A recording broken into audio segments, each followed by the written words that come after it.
on. We're live on the air. Everybody, welcome. I am Stefan ADIKA. You're an artist on record, your ultimate intimate conversation with your favorite artist. And guess who's in the hot seat tonight? I have a legend, Bob Daisley. He's in the house. That's right. He's going to talk with us, chat with us. You could put some questions in there. Maybe we'll get to it. Maybe we won't. But you know what? We're going to have a good time. Bob has played with many. He's a legend himself. And you know what? It's all about to happen right about now. And you know what to do. Give us a thumbs up. Hit the bell to be notified when we come on. Subscribe. And get ready to rock and roll because it's all happening now, kids. On Artist on Record, your ultimate intimate conversation with your favorite artist. Now.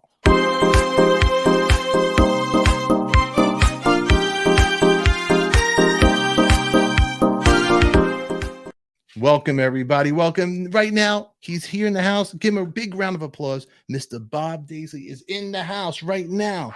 Welcome, Bob. The crowd is going insane for you. If you could hear that, huh? Sounds nice, huh? Hey, Stefan, how you going? I'm doing great. Love, you know what? It's great to have you here. Last time you were here, we had a great conversation. It was you, me, and Eric Singer. And That's then right. It went so well. I figured that you and I need to chat together without him interrupting. He's eating, he's not. I love Eric. He's a great guy. And it was good to have him on there because he and I can relate, to so much. We've done a lot of stuff together over the years. A lot of stuff. Yeah. I mean, your just track record as being an incredible bass player, Widowmaker, Rainbow, Gary Moore, Uriah Heep, Ozzy. You've done a lot of great stuff. A few to mention, and you have a new project, the Upstarts, that you have, and we'll try to play some tracks. But if everybody's watching, links are in the description down below. I actually have the links for each video of Bob's new project, and you can check it out. I would consider the new music that you're doing. It's has that surf 60s feeling, instrumental. Yeah, it does. Yeah, it's got a touch of the I suppose the Pink Floyd kind of spaciness to some of it, which I love. And it wasn't really like planned out. It just sort of happened. Rob Grosser, the drummer that I was working with at his studio, we put together the tribute to Gary Moore, More Blues for Gary. And at the end of it, Rob started playing me a couple of tracks that he'd put roughs down of just his, just a click track with some guitar parts and I really liked it. And he said, "Oh, will you play on a couple of tracks for me?" So I did, and then we started putting stuff together, if you know what I mean. We started writing new stuff, and he had other ideas in the can, and we were, I really enjoyed it. It was fun, and I think the enjoyment, if you're having fun and you're really enjoying what you do, it comes out in the music.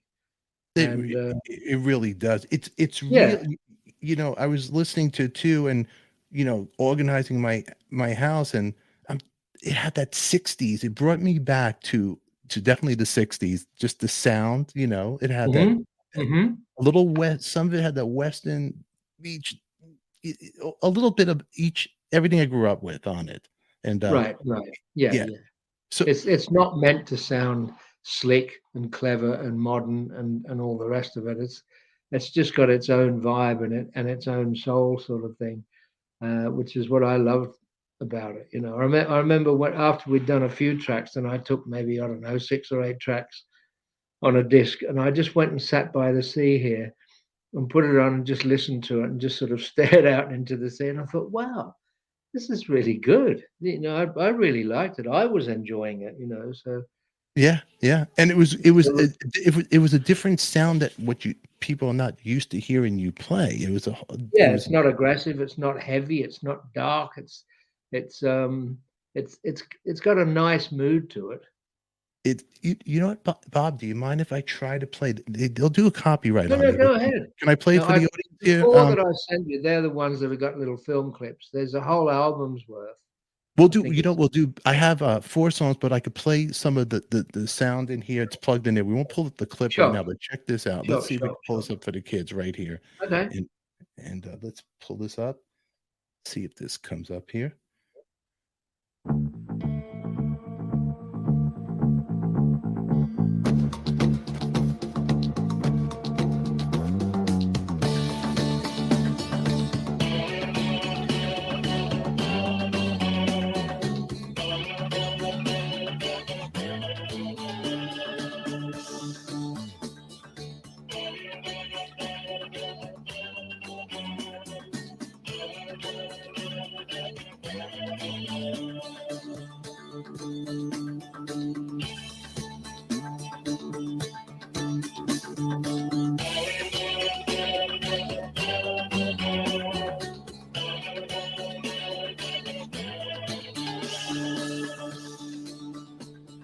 I mean, it has a great groove, and it has that '60s sound. It's got a vague sort of Indian Eastern I hear, thing yeah. about it with the it's It definitely has the Eastern sound on yeah. that. Yeah.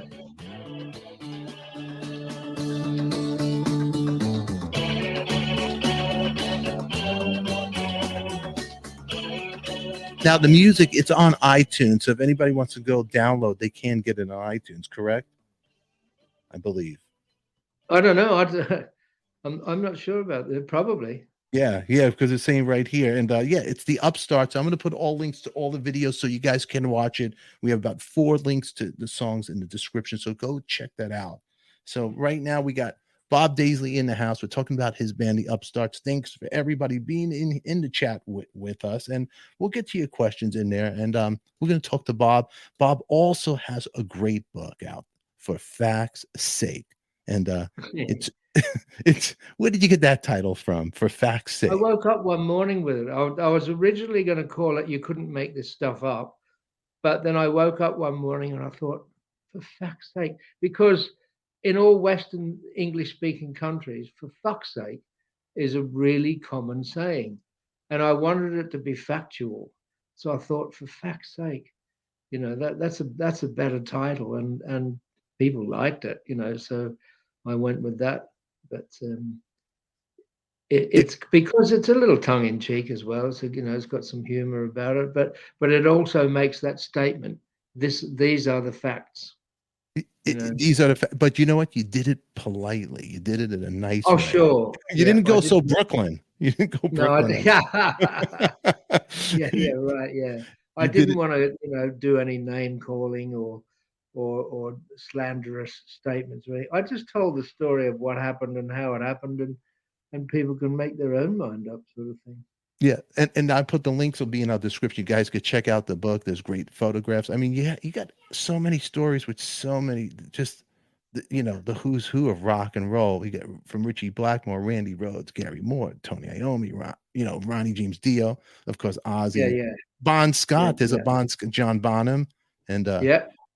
and George Harrison. Let me ask you about the George Harrison, about you with that story in there. Well, he was a friend of Gary's, because Gary lived in what was the name of the place just outside of London, where George's big house was, and Gary was mates with him. I'll think of the name; it'll come to me. but George turned up at one of our shows when we played the Hammersmith Odeon in London. And, ever since I'd been about sort of around the age of 13, 14, I'd been a major Beatles fan. It's like, wow, Beatles, and to have a Beatle at our show. And George stood on my side of the stage for the whole show. And it was only about probably maybe, I don't know, 15, 18 feet away from me. And we did the whole show. And then to meet him after the show, it meant a lot to me. I was only in my 30s at that point. But it meant an awful lot to shake George Harrison's hand. That hand, wow, one of those two hands that did all that stuff. He was very, very sort of placid guy, nice. That meant a lot to me. Yeah, I can imagine, huh? And it just that hand. That's what I would be thinking, and I'd be too nervous to even speak to the man, Oh no, I talked to him, but how he made it sound, I put this story in the book as well, but he made it sound like he used to be in some band, and that they used to play there at the Hammersmith Odeon, and I felt like saying to him, "Hang on, you're George Harrison. The band you're talking about is the Beatles. Hey." But he was very sort of humble about the whole thing. Wow. But just to meet him and shake his hand, it meant a lot to me. That's wild. So he was tight with Gary Moore, huh? Yeah. Oh yeah. Yeah. They were mates. He had a lot of respect for Gary, because Gary was such a great player. He really was. He really was. And the last time you were here, we were talking. I guess Gary Moore, is that the Eric Singer connection? How did you and Eric? That's how you guys. Well, actually, no. I met Gary through Sorry, I met Eric through not playing with Gary, but doing the Black Sabbath album in '86, The That's right. Eternal Idol, and Eric was the drummer. And then when I went back, because I was only doing that as a sort of as a kind of session thing, although they asked me to join the band, and then I was playing with Gary Moore, and I was very happy with Gary Moore. And, I wasn't looking to change camps, kind of thing.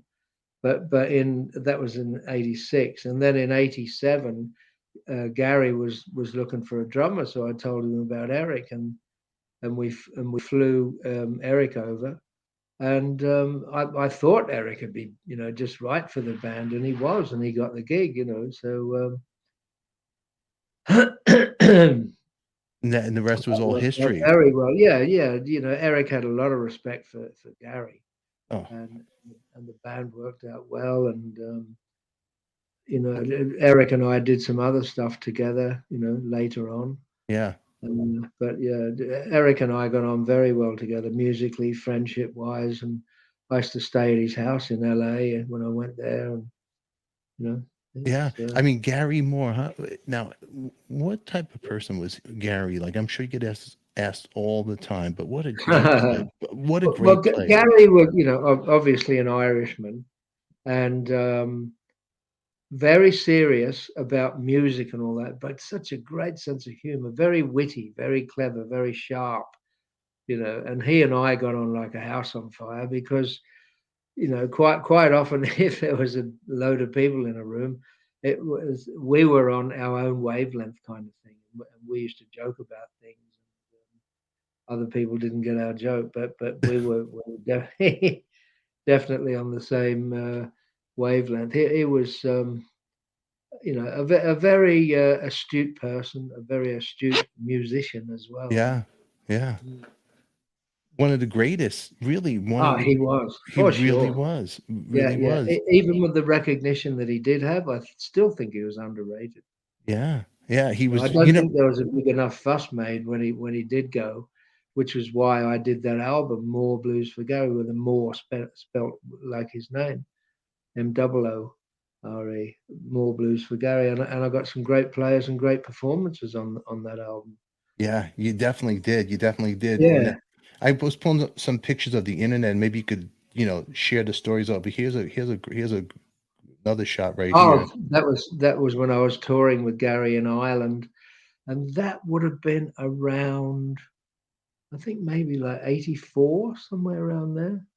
And Wow. Phil Lynott came to the shows, and he used to get up and do Parisian Walkways with Gary Wow. as the encore number. So he was there, and he was a lovely bloke too, Phil Lynott. Oh, I'm amazing. very sad when he went as well. Yeah, he was young, huh, when he passed away. Yeah, yeah, yeah, yeah. Like, I don't know. It's just so talented. His voice, his just the melodies Oh, he he was wrote. unique. Yeah, I could hear a little influence of Van Morrison in his vocals and things like that.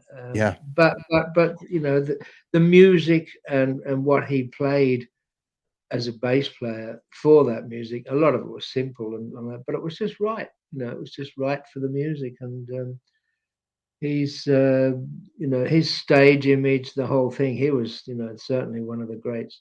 And He was. I really do think Thin Lizzy was an underrated band. Oh, underrated. The popular songs that everybody they do know, but you Boys could are Back hear in Town the and boys. Whiskey in the Town, all Yeah, the hits. Yeah, I just heard it on there's the radio. I go, it's timeless. The song it's great, and you can in his voice. He even has, and maybe I'm wrong. He's an Irish cat, but he has that Jersey sound where I could hear where guys like Bruce Springsteen, they pulled from him. Like, probably influences of stuff that he'd listened to oh and yeah. that sort of thing. It's, I remember he did a track on a Johnny Thunders record, and it was with him and Steve Marriott, and oh wow, it was it was on an album called K Sarah Sarah. I forget the right, track it was, but it was really cool. It was a cool track, right. and I mean, look who you have on it, Steve Marriott, and you Yeah, have I know. Phil on it, and What it a was great just singer he was, oh, for sure. one of my favorites. One of my Yeah, yeah, favorites. yeah. I You remember know, sitting in a bar in a hotel in London one night. I think it was Blake's Hotel. Blake's Hotel was in Fulham in London, and it was a bit of a sort of hangout place. I was waiting for, I can't remember who it was, somebody in a band that I was in at the time. I can't remember what band I was. It could have been Widowmaker, it could have whatever, but I was waiting for somebody, and I was sitting on a bar stool, just a little quiet bar, and I looked to my left, and there's a guy sitting there, and we started chatting. I thought, hang on, that's Steve Marriott. And I started talking to Steve. That's the first time I'd ever met him. But that was another one. I had great respect for him as a performer, as a songwriter, with Ronnie Lane and Yeah. all that. It was real proper East End London, Steve Marriott. Yeah. It was, he was another great. Now in the book, yeah, for sure. you got stories, and there's more. You got Bon Scott, John Bonham, we talk about, and the notorious Don Arden. You talk about that in the book. So the book is pretty interesting over here. And for everybody watching right now, I got Bob Daisley. We're talking to, if you're just tuning in, and thank everybody for your super chats. Debbie Muller, Deb Jackson, thank you guys very much. We're in here. We're talking. If you have any questions, pop them up. I'll try to get them if I could see it good, but I'm too busy talking with Bobby, and I don't want to disrupt the conversation as well. So thank you for bearing with me. But Don Arden, I got to ask you. Yeah, that's a tough cookie. That man, that's a tough cookie. Sure, he had that reputation of being the well, his sort of nickname was the Al Capone of pop, because he was sort of strong-armed, heavy guy and didn't take any nonsense from anyone. And the story about him dangling someone out the window, I think it was Robert Stigwood. Was it really? Yeah, I think so. Robert Stigwood, famous for Cyanide Fever, Bee Gees. He was doing all those. Oh yeah. Wow. Yeah, and I think he got dangled out of a third-story window in London for I can't remember the offence. He was trying to nick one of the acts that Don Arden had, or nick one of his musicians or something. But wow. So you don't see that hanging from the window, old school, huh? But you know what? With him, and they had a couple of henchmen with him. But Don was a stand-up guy. He didn't drop him. He let him. He pulled him back up. He just don't take my axe. Leave them alone. Don was sort of like a lovable rogue. He had a heart, and he did a lot for the business. And a lot of his reputation was I suppose not exactly favorable for him, but he's I still had respect for him, and he was even the guys in the small faces that say that he ripped them off and all the rest, they still have a certain amount of affection for him, and that Yeah. I mean, incredible. That's a great. You know what? It's almost like the movie with Brad Pitt. He reminds me of a character from the movie Snatch or something like. Right, yeah. It's something like that. And for everybody tuning, this is the book that we're talking about for fact's sake right here. And there's a picture of Bob with Randy from Randy's personal album right there. But you got all these stories about these legendary people. It's a great autobiography. Definitely check it out. And Randy Rhoads, tell me about him for a second now. I mean, well, it was another very sort of gentle person. He had a funny sense of humor, a bit quirky. When Ozzy, I first hooked up with Randy. Ozzy had seen Randy in LA, and he saw him just do a sort of little demonstration of playing and that, and he said, right, you're in, you got the gig if you want it, blah blah blah. But then Ozzy came back to England, and this was in 1979, and then Ozzy was going to put another band together, and it was David Arden at Jet Records phoned me. He said, I've got you a train ticket, go up, see Ozzy, see if you're interested, blah blah blah. When I got up there, I said to Ozzy, yeah, I loved Ozzy. We got on like a house on fire. It was great. It was we had a great laugh together, and we just felt that the vibe was right. We were gonna, there it is. Great picture. Yeah. That was taken at Ridge Farm when we were doing that first album. But after we had a little knock together, he and I went out in the kitchen. We were making a cup of tea, and I said to Ozzy, "Look, I'd love to work with you," and I really, liked the idea of that. And I said, "But the other guys," I said, "Look, they're okay. They're nice guys, and they play okay and all that. But I said, I don't think they're world class." And he said, "Hang on a minute." And he walked in. He had this sort of like rehearsal room built integrally on his house, So he walked in and he said, "Pack up, fellas. You can go home. It's not working out." And that was it. That was them gone, And it was after that he said to me, "I met this guitar teacher in LA. His name's Randy Rhoads." I said, "Well, let's get him over." But when he said guitar teacher, I sort of envisaged this sort of older guy with, pipe and slippers and cardigan and like that. But when Jet Records flew Randy over, David Arden didn't want to do it because he was in charge of the band at that point, and he didn't want to fly Randy over. He said, "Well, no, he's unknown, he's young, nobody's heard of him, blah blah blah," And so, but then David Arden's words were, and I still remember his exact words. He said, "Against my better judgment, I flew him over," and that's when Ozzy and I went to Jet Records in London, and Randy was there. And at the first few minutes of meeting Randy, we thought he was gay. Yeah, because he was quite effeminate and very sort of quite refined as well, And we thought, is he gay? But obviously he wasn't. No, he had a girlfriend, and he was very heterosexual. And as soon as we started, we the three of us caught a train up to Ozzy's, and we stayed over there, and we had that first play together in Ozzy's rehearsal room at his house.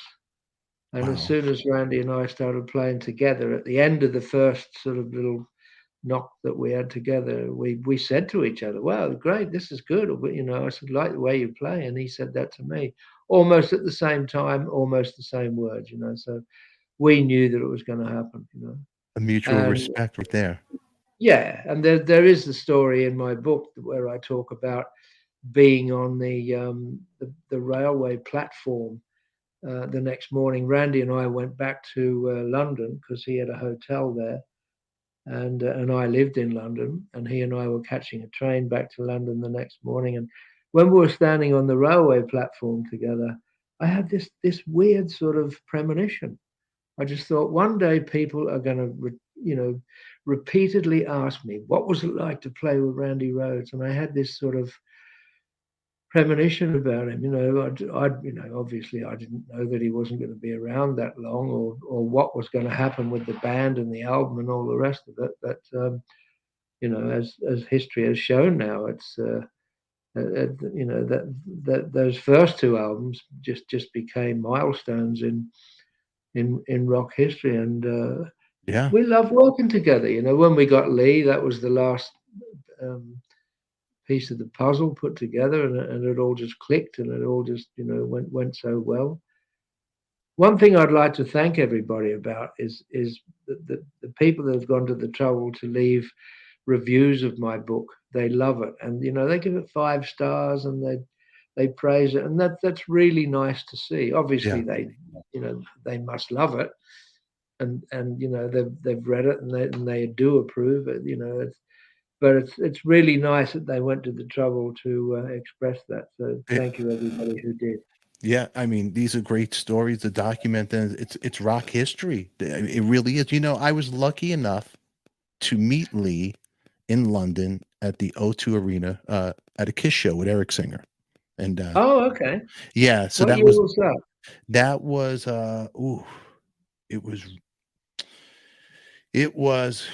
it was before the pandemic happened. So Oh, okay. So that's look, what, already 4 or 5 years ago or 3. It had something? been 4 or 5 years ago, Okay. around then, and I Right. didn't know it was Yeah, yeah. Lee. He was sitting, Oh, we were in the VIP section together, and I think he was in a wheelchair, and yeah, he was already sick by then. he He was had, already sick, yeah. and what happened is a funny story.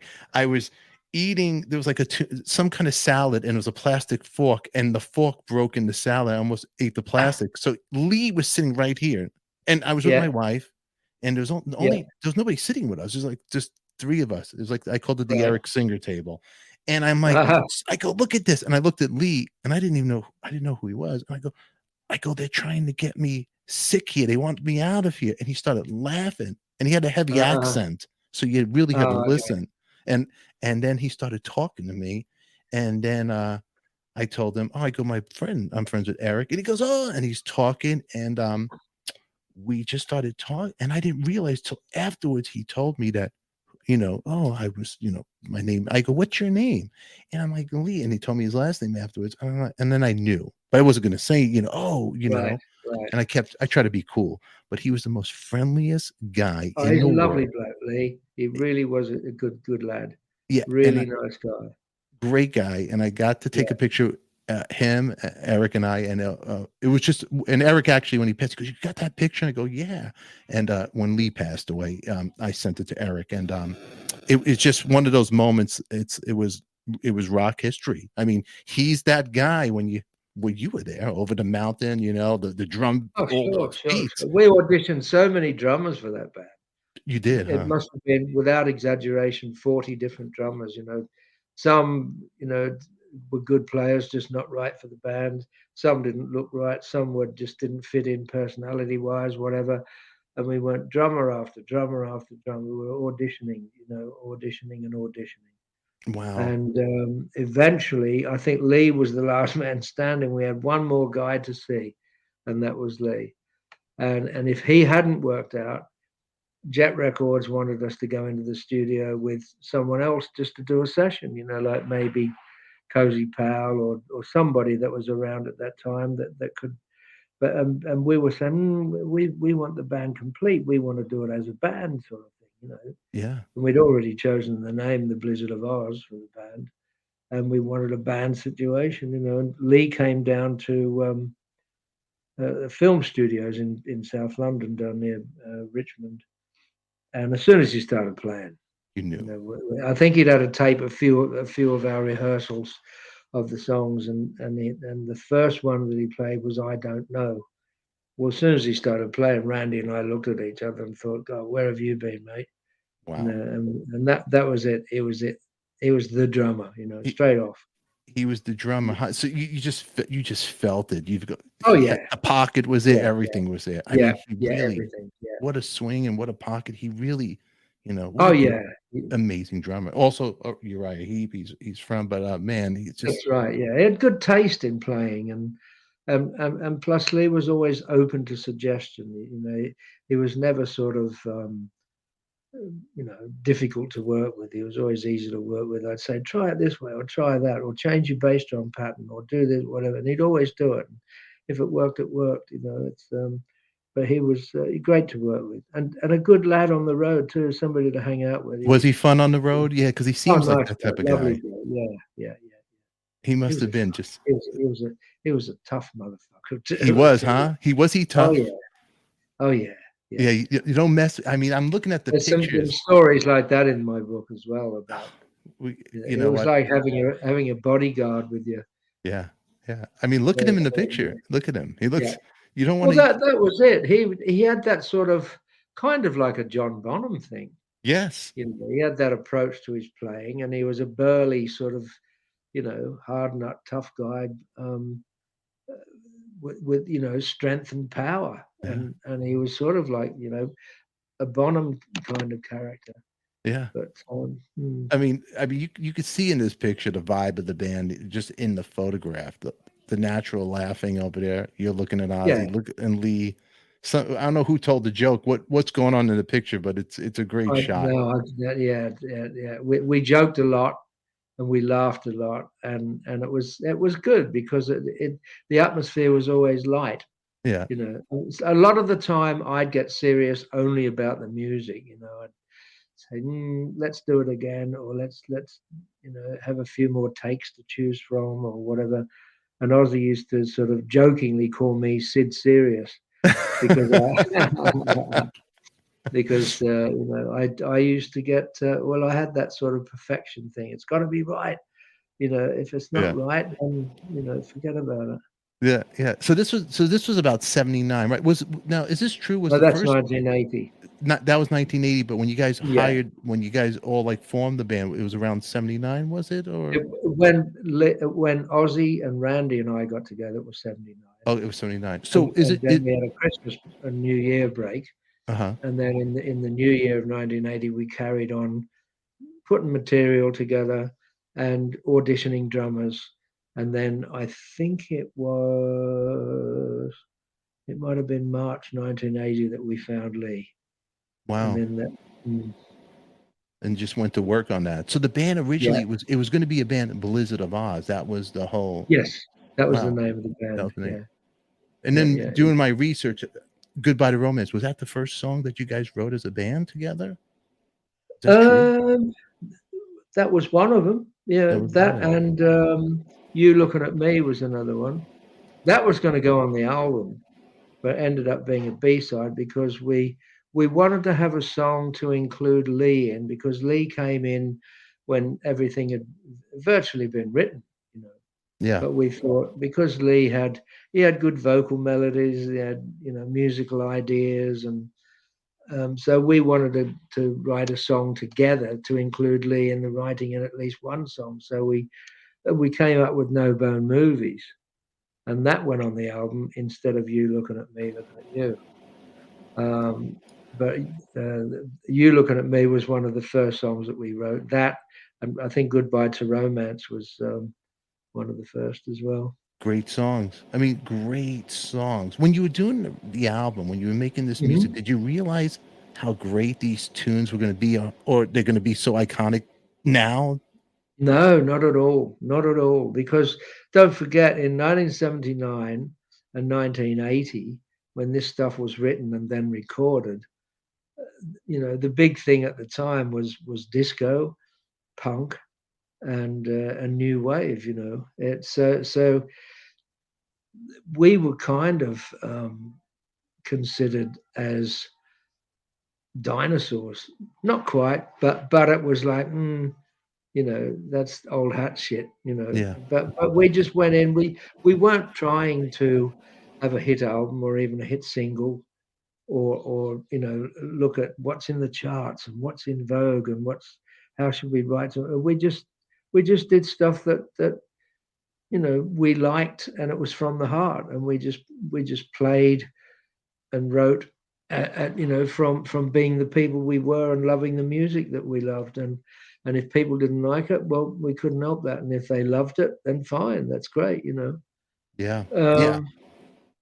I mean, excellent. But as we began to record and listen back, we did start to think, some of this stuff has something special about it. And it wasn't just Randy's playing. I mean, Randy was a great guitarist, wonderful guitarist, very special person. But if you listen to Randy's playing with, say, Quiet Riot and that, he's a great player, but it wasn't really happening for the band because the rest of them weren't like the standard of Randy. But when we got together, I think we brought out the best in Randy. And, yeah, and it became sort of a bit harder, tougher, and heavier. Yeah, definitely. I mean, it's funny, and I think I told you this last time. I always thought Randy was an Englishman. I never thought he was a kid from Burbank. Yes, because he had that Mick Ronson look, Oh, he loved Mick Ronson. He loved the image and it even got the cream Les Paul, like Mick Ronson played, and his hair like Mick Ronson. And Randy was very into that sort of thing. Yeah, he had that glam look, but he could shred, he could play, which, oh man, he was a serious player, Randy. Great player, wonderful player. I mean, there's people. Don't forget, I'd just come from playing with Richie Blackmore, so I wasn't easily impressed, but Randy was impressive. Wow. So think about that now, everybody watching. Richie Blackmore. So before you even knew who Randy Rhoads was, the world didn't know, you're playing with Richie Blackmore. So there. Yeah. The world didn't know There's Yeah. another one who's really, really special. Great, wonderful musician. Very, very special. Very,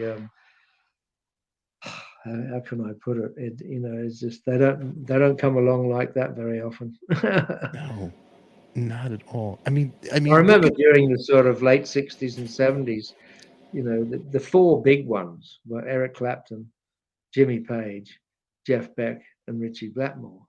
So when I started playing with Ritchie, and that meant a lot to me, wow, it's a great band to be in. There was Cozy Powell was the drummer, and Ronnie Dio was the singer, and Ritchie wow. was the guitarist. That was a great experience for me. I think a great learning curve. Yeah, legend Ronnie. It's Ronnie James Dio, which you could find. He was in a doo-wop band, kind of. He was doing before he became, Oh, right. Dio, In the which in early the early days. days. And Yeah. but Bob, it was cool stuff that he was doing. Oh, It was yeah. Yeah. really cool stuff. A lot of people don't. Maybe you don't. People out there watching don't know that, but look at the people that you got to play with.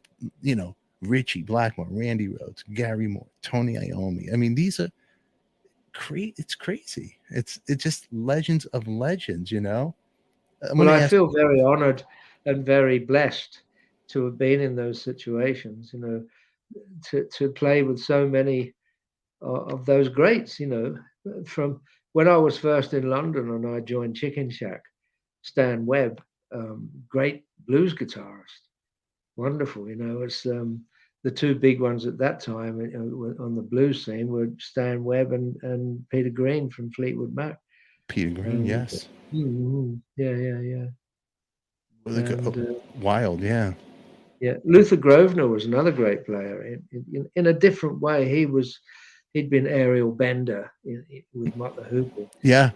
I think when Luther joined Mott the Hoople and became Ariel Bender, he really gave that band a shot in the arm that they needed. Mick Ralphs had left to join or form Bad Company, Yeah. and then Luther went and joined Mott the Hoople and changed his name to Ariel Bender.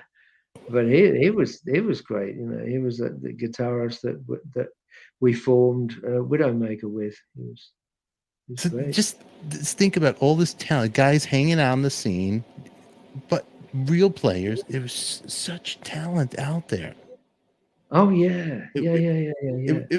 I'm gonna Bob. I'm gonna ask you.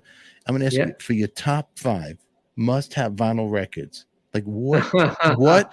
This is what I need to know. It doesn't have to be what you played on, but what means something to you personally as growing up, or the Bob Daisley you are today. What are the top 5 you couldn't do without it if you could pick 5 albums? Oh wow! Now you've put me in a spot. I put you on the spot. I'm gonna throw a Yeah, loop here somewhere. yeah. And you've tripped me up. I think Well, I'm I've doing got such good. a vast record collection. Both vinyl and CDs and um, oh. Yeah, see, Um, the ladies well, in the one, chat want to know, I and the men. suppose it's got to be one of them's got to be a Led Zeppelin album because when I was a lad, I loved Led Zeppelin, and probably I would say probably Led Zeppelin 2 Okay. is another Cream, probably I don't know, maybe Disraeli Gears. I loved Cream, and Jack Bruce was a big influence on me. The Jeff Beck Group, either Truth or Beckola from the Okay. early days, from like 68 or whenever it was, Truth or Beckola. I'd probably lean more towards Beckola, but Ronnie Wood was playing bass and he was really, finding his sea legs as far as being a bass player. And I loved his playing. Me too. And Rod Stewart, that was the first time we'd heard Rod Stewart, on the scene as being a great rock blues singer, Yeah. Oh yeah. Um, yeah. And probably a Hendrix album as well, I loved all the stuff that was blues orientated, blues influenced. Cream, Zeppelin, Hendrix, or Jeff Beck, all that stuff. It was all blues influenced. So, and I suppose as a fifth one, it has to be a Beatles album, doesn't it? Yes. Yeah. No, which Beatles album? That's a tough one. I know. You know, a lot of people love Sergeant Pepper, and I think it's brilliant. But you know, I don't know. Revolver's a good one too. You know, and You got a the good White mixture. Album, even though that's a double album. You know, maybe the White Album. The It's White not Album. actually called the White Album. It was just white in color. The title of it is just the Beatles. That's the title of the album is just the Beatles embossed on the front. And so you're gonna call you are you gonna go with the White Album on the 5th? Yeah, go on then. Yeah, yeah. You know what? It's funny you mentioned the White, because I would go with the White as well, because a lot of people pick Revolver, and it's great. They're changing, they're finding their sounds. They stopped doing live shows. But it's funny that you mentioned the Truth with the two Jeff Beck records, because it's the same thing. Yeah. What you just said, identical. Yeah. If I loop your conversation with Gene Simmons, I had him pick a top 5, and Gene he did the same thing what you did. He was like, really? Well, Truth, well, maybe it's like, and he didn't know which one to pick, and he picked the same segue, what you just said, exact words. So pretty funny, you know. But there's your top 5. There it is, right there, everybody. You got it right here. And you know what? It's the White Album. It really is there's great bass playing on there, and when you really listen to it and dissect it, McCartney was brilliant. I mean, he was, you know, all those melodic lines. You know, they were perfect for the songs. You know, they didn't get in the way. But they didn't do too much, and they didn't do insufficient. They just were just right for the songs. You know, so John Paul Jones was a great bass player too. An amazing. His influences were like James Jamerson and. That's right. People like that, you know. So with Motown, I mean, when you hear with the whole Motown stuff, and you go deep about it, and we talk about James Jamerson, and I know you probably saw Standing in the Shadows, but like when Marvin Gaye, I did, yeah. What a fantastic documentary for everybody out there watching. If you're into bass playing, it's a must to see this. Yeah, and just James. The one it's called "Standing in the Shadows" of Motown. That one, yeah. But it originally was, I believe, before they made it into a movie, it was a book with CDs that you could hear the bass lines and practice to it. I actually have it. And, okay. And then they made it into a documentary later on. Right. Marvin Gaye pulled him out of James Jamerson out of a bar when he wanted to record what's going on. And that's right. And he was so drunk that he had to lie on the floor doing that, and he still did it. And what you hear on record, that brilliant playing, is James Jamerson drunk out of his mind, lying on the floor playing. It's right? Is that incredible? Yeah, it is. It's like, how the hell? How did he do that? Can you ever play drunk? Can you ever in your life? I have, yeah. Not that drunk that I have to lie on the floor though. No. But, you know, I've done stuff where I'm like well oiled. Oh my God. But I mean, the bass lines on Jameson's, and when you really listen to it, it's incredible. You know. He was a real innovator and a real. He had such style, and I don't think, you know, for that sort of stuff, at least, I don't think anybody's touched him. No, never. And he never would change his strings. He would say the gunk is the funk. What was it? He had a 62 precision. Yeah, and then he got ripped off and stolen. It was a sad ending. Oh, really? Yeah, I didn't know that. No. I think he got stolen. But then later on, I think he was trying to go, when they had an award ceremony for Motown right before he passed, and he had to sneak into it. He couldn't even get a pass. And that's disgusting.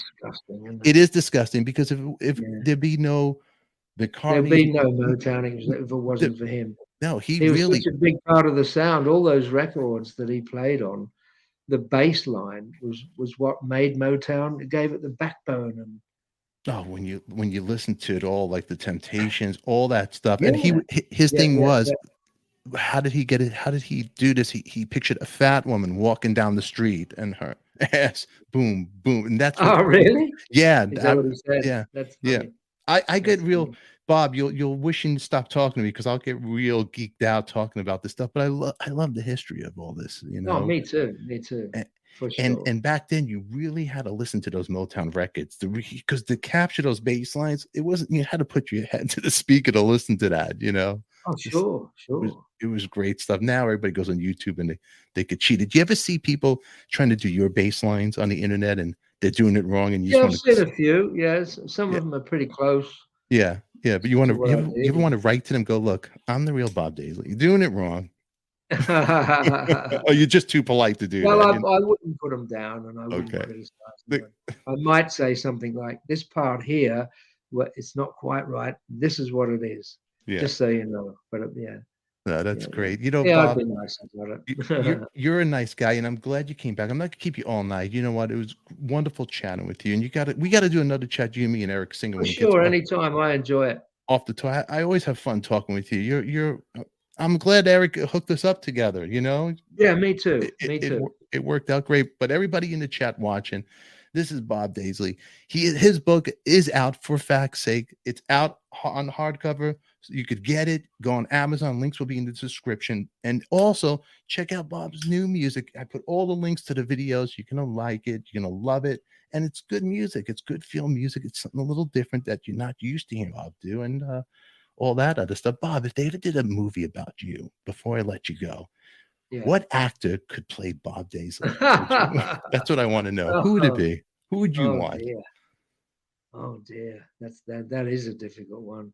Well, I suppose it would depend on what age at the time in the movie that I'd, because it's been a long career.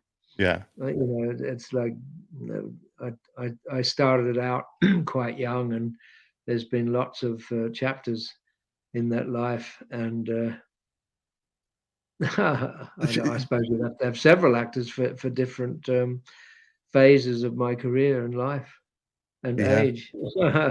There could be a whole bunch, but I wonder who would, you know what? I wonder who would be a good you know what I think? Who's the guy that's in Wolf of Wall not Wolf, is he in Wolf of Wall Street? Yeah. Because he would be I forget the actor's name. I'll think of it, but he would be Okay. a good one for you if they were going to do it. Right. I mean, Right. you never Right. know Right. what can happen between your book and the crazy Don Arden stories with him with Robert Stigwood. It could be a good movie over here. You know, you're part of rock Well, history over here. yeah, I'd love to see the book made into a movie. It would be It'd be really great. great. There are a lot of interesting stories, You know, and funny I want stories, and tragedy, and all sorts of stuff. There's when I was actually writing the book, there were days when I was, I kept a diary, which helped a lot.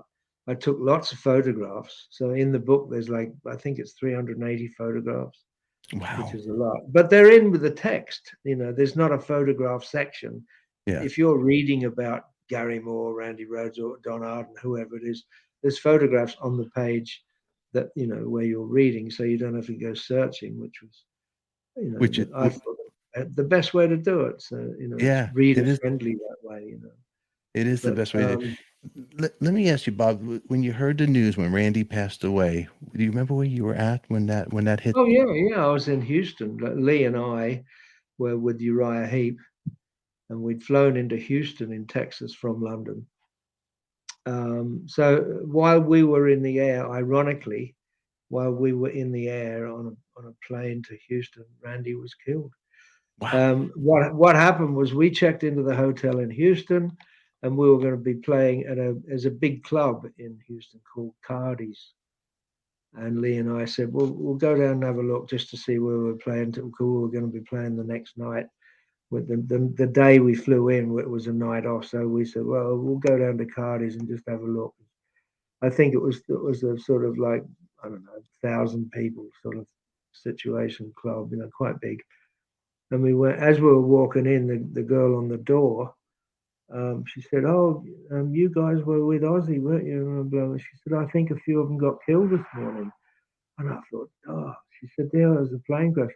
Well, I had a thought of maybe them being on some sort of commercial flight or something, and the plane crash. She said, "I don't know much about it. It just happened this morning." She said, "But if you go in, and asked the DJ in the club. He knows about it. So I went in, and Lee kept on walking and went and got a drink, and he was sat at the bar. And when I went to the DJ, I asked him, and he told me it was Rachel, who was the seamstress sort of wardrobe lady, the pilot, and Randy. The three of them were killed in this small plane. And oh man, it just blew me away. And I went and sat next to Lee, and I was speechless. And he turned around and he said, "God, what's wrong with you? You've gone all pale." And that's when I told him, I said, "Randy got killed this morning." We didn't know the other two. We didn't know Rachel, the wardrobe lady, and we didn't know the pilot was also the coach driver. He drove the tour bus. Wow. So, yeah, but Lee and I went back to our hotel, and we just sat in the bar and drank ourselves silly Yeah. and cried, because it was just awful. It was awful. Yeah. Oh, Yeah. yeah. Well, you know what? These stories are in the book. You guys could check out the book For Fact's Sake and much, much more. Look at this. You got all these great stories here. And you know what? Wonderful Bob Daisley. And he's here today. And thank you for being here. Oh, there was a question here from Diane B. Who was right here? Let's see. Who was your favorite Beatle vocal singing wise? They wanted to know. Singing wise. Singing wise, yeah. Well, Let's I see. don't know. I like them all. I mean, I love John Lennon's voice. Yeah. He didn't like his own voice, but I Yeah. love John Lennon's voice, But I thought McCartney had such a great rock and roll voice. I mean, he could do the Little Richard thing, and he was just wonderful at that, Paul. And to play bass like he played and sing was very clever. But then you have George with that sort of, he had a totally different angle and feeling and soul in his voice to the others, So, I don't know. It's a tough one. Yeah, it is. Yeah, but if I had to choose just one, I'd probably go with Paul. You'd go Paul. See, yeah, for the rock and roll angle of it. Yeah, and but then again, one of my all-time favorite Beatles songs is Within You Without You, which is George, and I loved all the Indian influence of the tabla drums and sitars and Indian instruments. Love that. I loved it too. I would have to go. I love these kind. Thank you, Diane B. Thank you for that question, because now you made the show a couple minutes longer because I get into a discussion with Bob here. I would definitely go for the Lennon, and I love the Lennon because early Lennon, you could definitely hear the Buddy Holly influence, like when he did Words of Love, and Bob Dylan to a point as well in some of the stuff.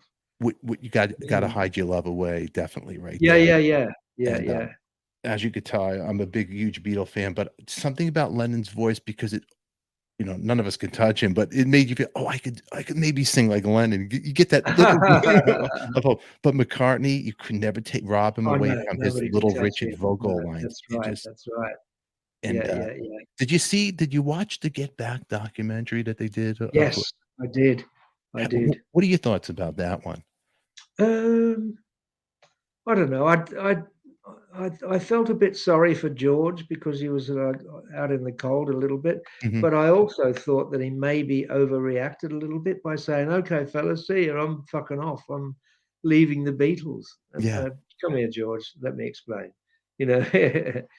I don't know. It was very interesting, but then again, it's such a long time ago. It's such a long time ago. But it looked like Lennon, at that period, it wasn't so miserable, like the way they portrayed it. Like Lennon looked like he was having a good time. Well, that's the thing. The vibe in the studio was not as bad as what the movie Let It Be had portrayed, and it's.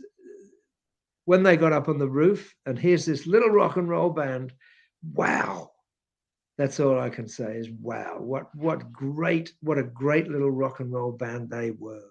Really were. Picture being in the street, working, one of the workers just walking around, going to an office job, and you hear, "I've got a feeling," get back on the rooftop. I actually when I met Lee, the year I met Lee, I was walking around London, and I actually went to the rooftop, and it's an Abercrombie and Finch, whatever you say. It's a store. It's a clothing store. So I wanted to go into the elevator, not the elevator, the staircase, because I guess where the Uh-huh. stores are, it was their off Right. the actual offices where the Yeah. Beatles would Yeah, yeah, conduct their yeah, yeah. business.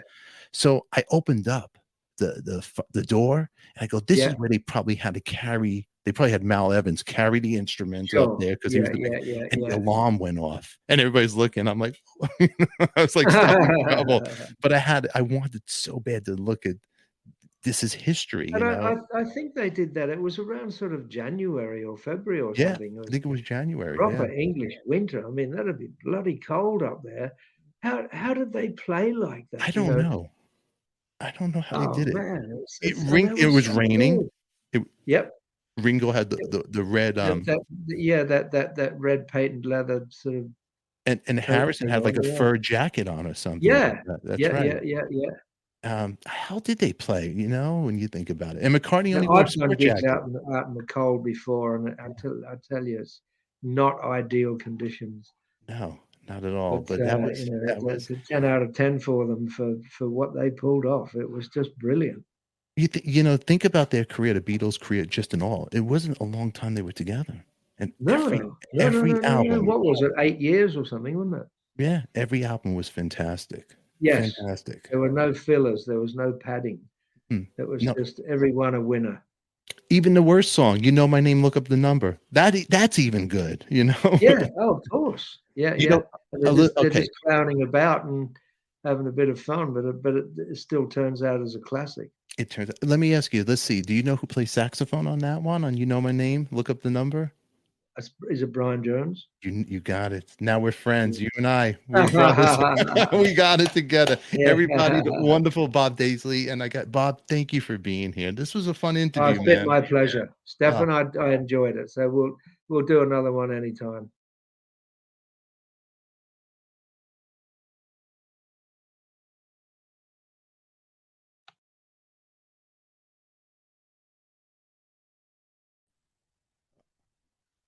I lost Bob. Oh, I'm sorry, everybody. I lost him. But anyway, that was Bob Daisley. He's wonderful. He's the best. And you know what? These internet people, they threw me off over here. But thank you, Bob, for being on the show. I love you. And he is wonderful. Get his book. Links will be in the description down below. And the internet, they hocked me China, but you guys are wonderful. Bob's wonderful. I'm going to write to him right now. And until then, everybody, we will see you later. Make sure you subscribe. Give me a thumbs up. Tell me how much you did like the show. And please, please, please check out Bob's music in the links down below. Order his book, for fact's sake. It is out there.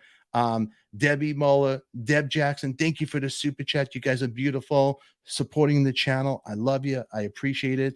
That's for Yellen Ellen. Thank you. I really appreciate that.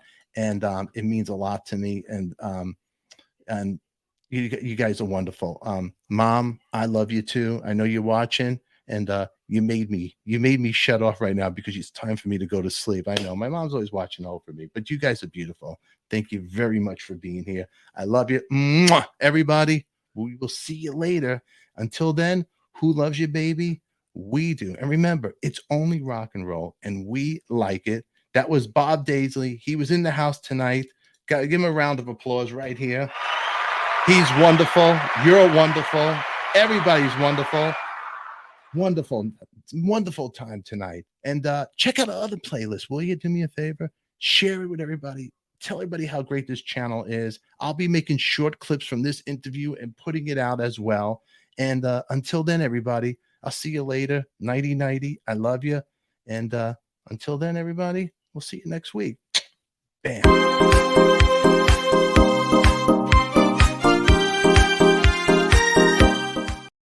That's all, folks. We'll see you later. And make sure you click on something over here. All right? Please. Right there.